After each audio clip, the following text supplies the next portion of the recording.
दोस्तों, अगर आपके पास भी कोई ऐसी कहानी है जो कि आप हमारे साथ शेयर करना चाहती हैं तो स्क्रीन पर आपको हमारा व्हाट्सएप नंबर दिख रहा होगा। इस नंबर पर आप अपनी कहानी रिकॉर्ड करके या फिर लिखकर हमारे साथ शेयर कर सकती हैं। आपकी कहानी को भी जल्दी ही इस चैनल पर सुनाया जाएगा। दोस्तों, आज की ये कहानी मेरे साथ शेयर की है गुजरात के रहने वाले राजवीर ने। तो आगे की कहानी मैं आपको इन्हीं के पॉइंट ऑफ व्यू से सुनाता हूँ। मेरा नाम राजवीर है और मैं एक ट्रक ड्राइवर हूँ। दोस्तों, ये घटना साल 2004 की है। उन दिनों मैंने ट्रक चलाना शुरू ही किया था। जब मैंने ट्रक चलाने की शुरुआत की थी तो कुछ महीने काफ़ी अच्छे से कट रहे थे और मैं काफ़ी अच्छे से ट्रक चलाने के मज़े ले रहा था। हालांकि ट्रक चलाने का काम बहुत रिस्की होता है और इसमें आपको मेहनत भी काफ़ी ज़्यादा करनी पड़ती है, लेकिन वो मेरी जवानी के दिन थे और मुझे गाड़ियाँ चलाने का शौक़ था। और अगर आपके हाथ में एक ट्रक हो जिसे चलाने के आपको पैसे भी मिलते हैं तो इससे ज़्यादा बेहतर आपके लिए कुछ हो नहीं सकता। अब मुझे ट्रक चलाते चलाते यही लगभग 3 से 4 महीने गुजर चुके थे। मैं ट्रक चलाने में पूरी तरह से परफेक्ट हो चुका था। मैं जिस कंपनी के लिए ट्रक चलाया करता था वो कंपनी ही कुछ ऐसी थी कि उसके सामान को लेकर हमें एक लंबा रास्ता तय करना पड़ता था।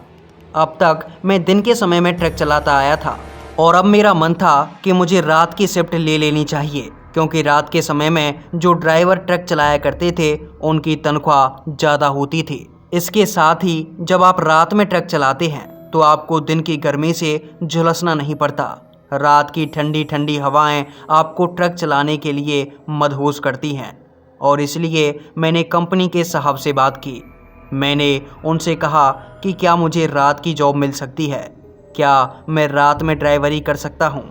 तब उन्होंने कहा था कि अभी तुम्हें इतना एक्सपीरियंस नहीं हुआ है, लेकिन फिर भी अगर तुम्हारी जिद है तो ठीक है, मैं तुम्हारी शिफ्ट रात की कर देता हूँ, लेकिन अभी तुम्हारी तनख्वाह कुछ कम रखी जाएगी और इसकी वजह यह है कि हम तुम्हारे साथ एक और लड़के को भेजेंगे जिसको ट्रक चलाना तो नहीं आता, लेकिन वो हमेशा तुम्हारे साथ रहेगा। इससे तुम्हें नींद नहीं आएगी और तुम्हारा मन भी लगता रहेगा। तुम्हें अपनी तनख्वाह का कुछ हिस्सा उसे भी देना होगा, जिसकी वजह से तुम्हारी सैलरी थोड़ी कम रहेगी। इसके बाद जैसे ही तुम्हें रात में ट्रक चलाने का अनुभव हो जाएगा तुम उस लड़के को हटा देना और इसके बाद तुम्हारी तनख्वाह भी बढ़ा दी जाएगी। उन साहब की बातों को सुनने के बाद मैं काफ़ी खुश था, क्योंकि अब मुझे रात में ट्रक चलाने की ड्यूटी मिल चुकी थी। और ये तो सभी ट्रक ड्राइवर जानते ही होंगे कि जब आप रात में ट्रक चलाते हैं तो ट्रक चलाने का मज़ा ही कुछ और होता है। वो अलग बात है कि रास्ता थोड़ा सा सुनसान होता है, लेकिन मैं डरने वाले लोगों में से नहीं था और मैंने रात में ट्रक चलाने का फैसला कर लिया। कंपनी के मालिक ने मेरे साथ एक लड़के को भेजा। वो लड़का मुझसे लगभग 4 से 5 साल छोटा था। मैं उस लड़के को रेडियो कह के बुलाता था। रेडियो इसलिए क्योंकि उस लड़के का नाम था अरुण। बचपन से ही बोलने में हकलाता था और जब वो मुझे कोई बात कहता तो वो बार बार अटक जाता, इसलिए मैं उसको कहता था रेडियो, क्योंकि वो रेडियो की तरह बार बार अटक जाता है।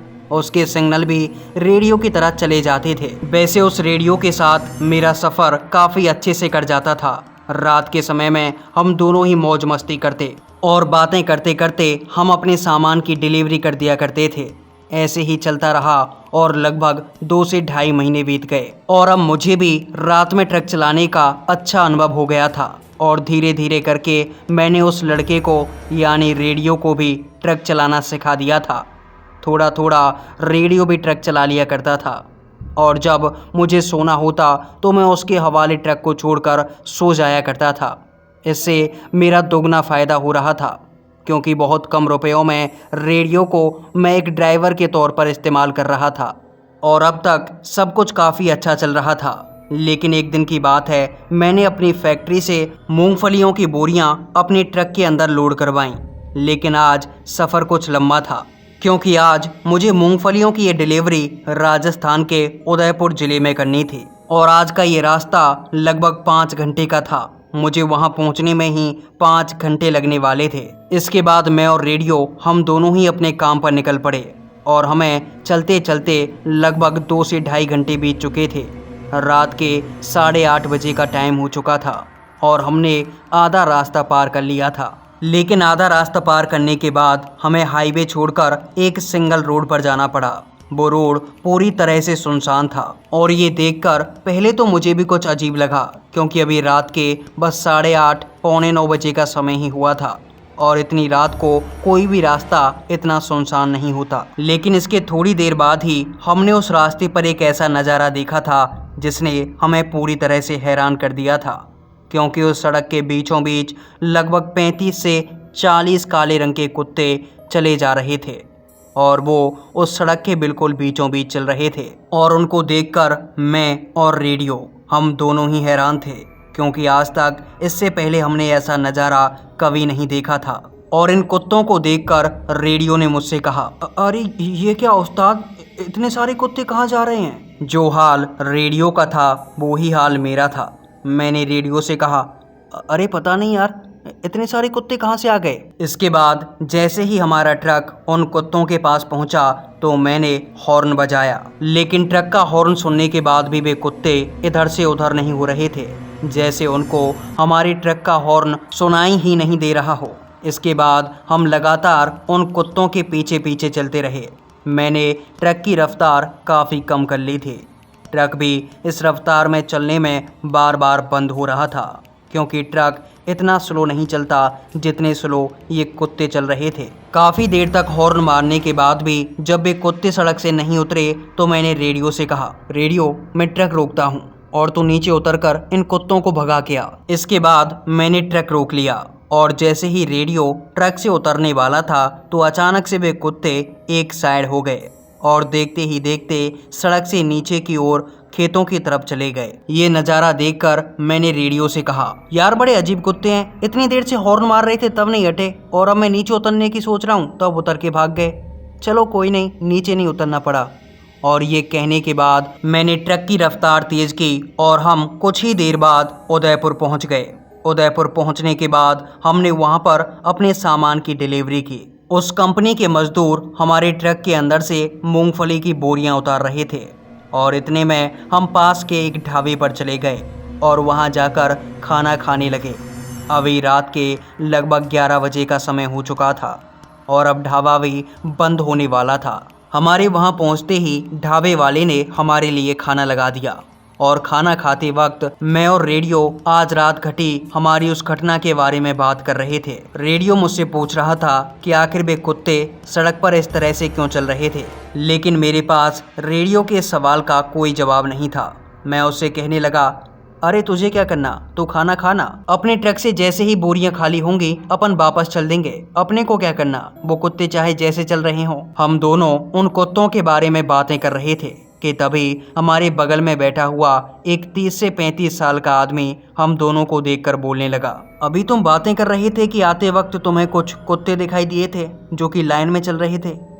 उसकी बात सुनने के बाद मैंने उस आदमी से कहा, हाँ दिखाई तो दिए थे कुछ कुत्ते, और भी हमारे ट्रक के बिल्कुल सामने सामने चल रहे थे। उनको हमारे ट्रक के हॉर्न से कुछ फर्क ही नहीं पड़ा और जब हमने ट्रक रोक के उनको भगाने की कोशिश की तो कमबख्त खुद ही भाग गए। हमारी इस बात को सुनने के बाद उस आदमी ने हम दोनों से कहा था कि देखो, अब तुम उस रास्ते से आ तो गए हो, लेकिन रात बहुत ज़्यादा हो चुकी है, तुम भूलकर भी उस रास्ते से वापस मत जाना। लेकिन उस आदमी की बात सुनने के बाद मैंने उससे कहा, देखिए भाई साहब, हमारा काम था यहाँ पे हमारे सामान की डिलीवरी करना और मैंने डिलीवरी कर दी है। कुछ समय के बाद हमारा ट्रक खाली हो जाएगा, फिर हमें वापस तो जाना ही पड़ेगा।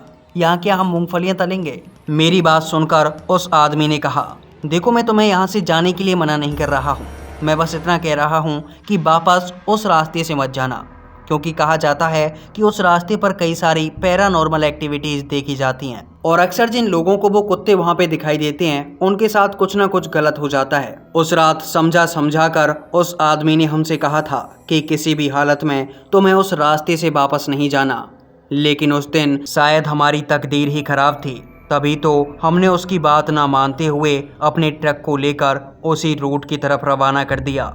इसके बाद मैं और रेडियो ट्रक चलाते हुए हम दोनों उसी रास्ते से वापस गुजरात आ रहे थे, लेकिन जब हम उस सिंगल लाइन रोड पर पहुंचे तो हमने फिर से वहां उन कुत्तों को चलते हुए देखा। इस समय रात के करीब 2 से 3 बजे का समय हो रहा था और अब भी वो कुत्ते हमारे ट्रक के जस्ट सामने चल रहे थे। रोड के बिल्कुल बीचों बीच। मैंने काफ़ी देर तक ट्रक को स्लो करके उन कुत्तों के सामने हॉर्न बजाया था, लेकिन हॉर्न का उन कुत्तों के ऊपर कोई असर नहीं हो रहा था। इसके बाद मैंने ये फैसला किया कि अब मैं उतरकर इन कुत्तों को यहाँ से भगाऊंगा।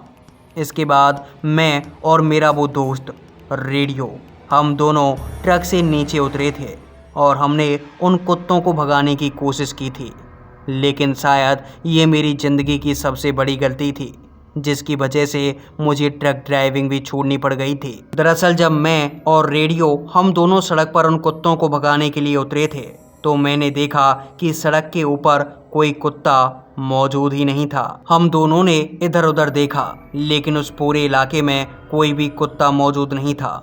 ये देखकर हम दोनों के हाथ पैर ठंडे पड़ चुके थे, क्योंकि आखिर इतनी जल्दी इतने सारे कुत्ते गायब कहाँ हो सकते हैं। उस समय मुझे ये समझने में देर नहीं लगी कि ये कोई कुत्ते नहीं बल्कि कोई ऊपरी बाधा है। इसके बाद मैंने जल्दी से रेडियो को ट्रक में बैठने के लिए कहा और मेरी बात सुनते ही रेडियो भी ट्रक के अंदर बैठ गया। और ट्रक के अंदर बैठते ही मैंने ट्रक चालू कर दिया और ट्रक की स्पीड काफ़ी तेज़ बढ़ा दी। ट्रक की स्पीड तेज़ करने के बाद हम काफ़ी तेज़ी से उस रोड को पार कर रहे थे।